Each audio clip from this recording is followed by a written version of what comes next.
Assalamu alaikum wa rahmatullah. Êtes-vous submergé, frustré et stressé à cause du temps que vous allez passer en isolement à cause de la pandémie du coronavirus? La réalité est que la plupart d'entre nous sont inquiets quant à la façon dont nous allons survivre les temps à venir. Mais avant de paniquer, voici quelques éléments à garder en esprit pour vous aider à traverser cette épreuve.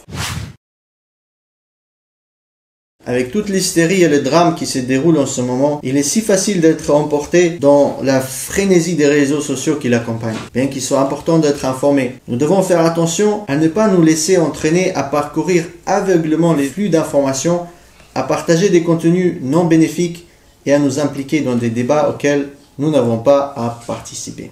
Alors que nous sommes en train de s'isoler de la société pour le bien commun, commençons à s'éloigner un peu des réseaux sociaux également. Non seulement cela vous permettra de libérer du temps pour des activités beaucoup plus utiles, mais cela vous aidera également à soulager votre esprit de l'anxiété et du stress.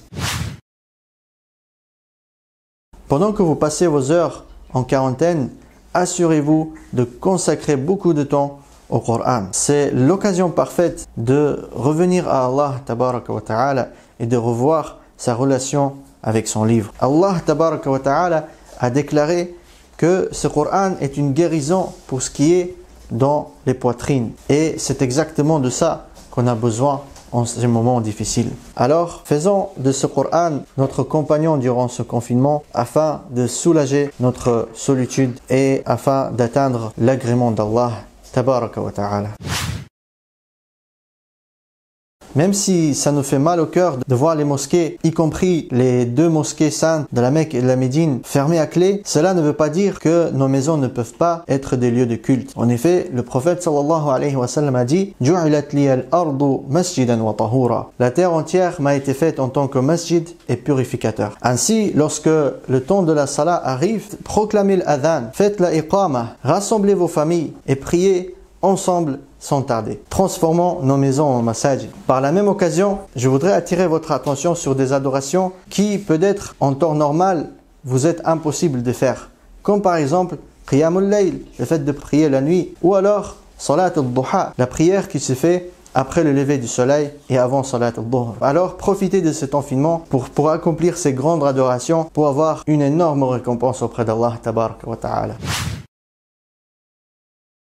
Pour ceux qui font du télétravail, veuillez vous assurer que vous travaillez vraiment. Bien qu'il soit facile de se déconcentrer par les actualités, etc., si on vous a confié un travail pour lequel vous êtes payé, assurez-vous de bien remplir cette tâche. En effet, Allah subhanahu wa ta'ala nous dit « Wa awfu bil ahd, innal ahda kana mas'oula » Enfin, vu que beaucoup de personnes peuvent avoir du mal de sortir pour faire leurs courses, c'est l'occasion pour nous de revivre la sunna du prophète sallallahu alayhi wa sallam et de s'occuper de nos voisins, surtout s'ils sont âgés ou vulnérables. Le prophète sallallahu alayhi wa sallam déclare Man kana yu'minu billahi wal yawmil akhir falyukrim jarah, que celui qui croit en Allah et au jour dernier, qu'il soit généreux avec son voisin. Alors que nous faisons l'effort pour survivre cet confinement, je demande à Allah que ses conseils vous aident à tirer meilleur profit de ces jours à venir avec notre foi, notre confiance en Allah tabaraka wa ta'ala, avec notre amour les uns pour les autres et en souciant les uns pour les autres. Par la volonté d'Allah, nous réussirons à traverser cette période difficile. Barakallahu fikum d'avoir écouté. Wassalamu alaikum wa rahmatullahi wa barakatuh.